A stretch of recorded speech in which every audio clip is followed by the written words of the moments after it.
கைத்தொழில் பண்றவங்களுக்கு ஒரு சின்ன கேள்வி கேட்கிறேன். நோட் பண்ணி வச்சுக்கோங்க. அதுக்கான பதிலையும் கமெண்ட்ல சொல்லிட்டு போங்க. எந்த ஒரு பிசினஸா இருந்தாலும் ஓகே தான். அதுல நீங்க எவ்வளோ வரைக்கும் இம்ப்ரூவ்மென்ட் பண்ணியிருக்கீங்க அப்படின்னு கமெண்ட் பண்ணிட்டு போங்க. எக்ஸாம்பிள்க்கு நான் வந்து இப்பதான் வீட்ல வந்து ஸ்டார்ட் பண்ணியிருக்கேன். இப்பதான் வந்து வீட்ல ஸ்டார்ட் பண்ணி ஒரு சின்னதா கடை போட்டுருக்கேன். இல்ல நான் வந்து கடை போட்டு இத்தனை வருஷம் ஆச்சு.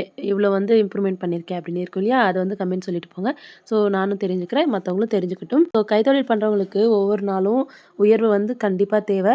ஒவ்வொரு நாளும் இருக்கு. ஒவ்வொரு வருஷமும் இருக்கு. ஒரு வருஷத்துல இந்த மாதிரி இம்ப்ரூவ்மென்ட் நடக்கணும் அப்படின்னா, அது நடந்திருக்கணும். ஸோ அந்த மாரி சின்ன சின்ன விஷயங்கள் இருக்கும். அதெல்லாம் நீங்க நோட் பண்ணீங்கன்னா, கண்டிப்பா ஒரு நாள் இல்ல ஒரு நாள் சக்சஸ் அப்படின்றது கண்டிப்பா கிடைக்கும். ஸோ நீங்களே பார்த்தீங்கன்னா, 2023ல நான் வந்து பண்ணது கடை வந்து. ஸோ அது வந்து மெயின் ரோட்ல இருக்குல்ல, மேல தான் இருந்துச்சு. 2 இயர்ஸ் கழிச்சு 2025ல மார்ச் அந்த டைம்ல வந்து பார்த்தீங்கன்னா, மார்ச் மாசம் கீழ வந்து ஷிஃப்ட் ஆயிட்டோம். ஸோ இப்போ வந்து இந்த மார்ச் வந்துச்சுன்னா 1 இயர் ஆகுது.